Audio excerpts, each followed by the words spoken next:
I stood frozen outside the rusted office gates, the hot Lagos sun beating down on my head. In my trembling hands, I clutched the brown envelope, my final letter. No salary, no next assignment, no certainty to come in the following month. Just a plaque with my name on it and the heavy realization that my life, as I knew it, had ended. That was the day I realized in Nigeria, preparing for retirement is not optional, it is war, and I had come to battle empty handed. I still remember the day I got the job at the Ministry of Works. We had nothing growing up. My father was a subsistence farmer. My mother sold roasted corn by the roadside. When my appointment letter arrived, my mother knelt and prayed aloud in our cramped parlor, tears soaking the concrete floor. God, you have wiped our shame, she cried. I believed it too. Government work was a golden ticket. At 25, I wore my ID card around my neck. Like jewelry, I rented a small apartment, bought my first small fridge, sent money home every month. Security, that was the word that rang in my ears every morning as I ironed my brown uniform. Saving, investing, later, I told myself. There was time. There was always time. Over the years, the signs were there. But like many young workers, I refused to see. Each sent forth party was a subtle funeral. Old men and women smiling bravely as plastic chairs lined the ministry's dusty courtyard. An envelope stuffed with token naira notes. A half-hearted applause. A short prayer. 2 weeks later, we would hear the gossip. Baba is stranded. Madam is selling akara at Agege Junction. His children don't pick his calls again. I pitied them, but never thought I would end up like them. I thought, I am sharp. I will manage better. But managing requires a plan. And I had none.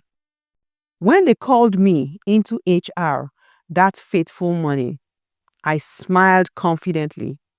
35 years, no queries, no scandals.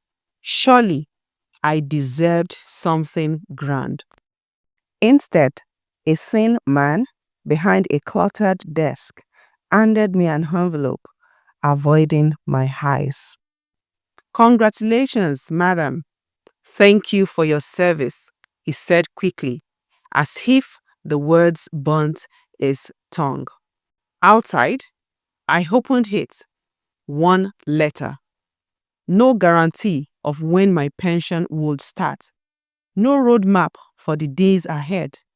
Just thank you and goodbye.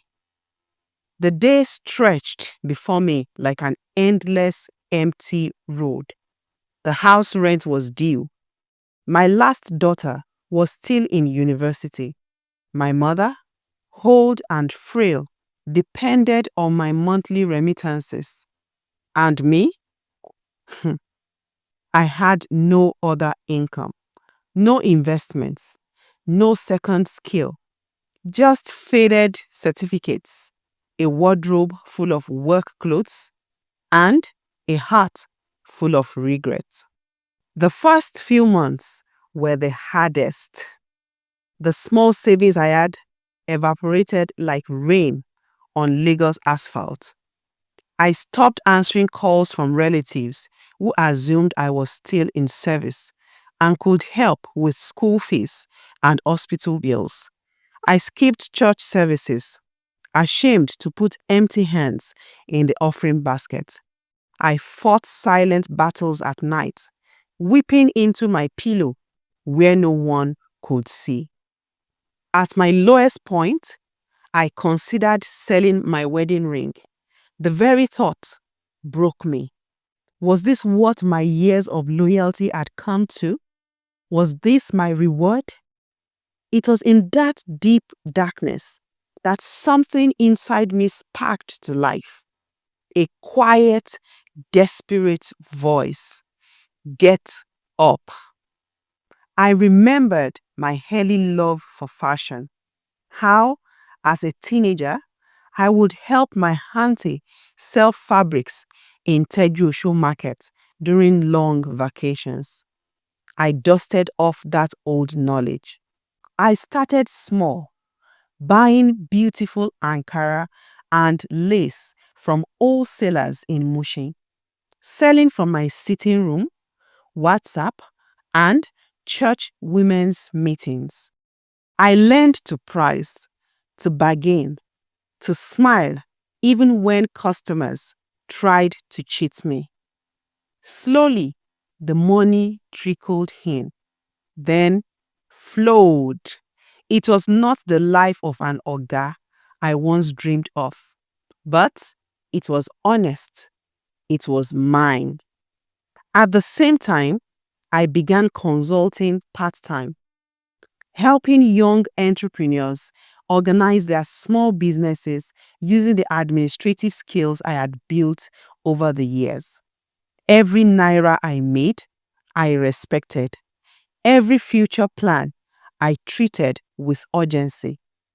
I realized then, retirement is not the end of work. It is the beginning of survival, if you had not planned early enough.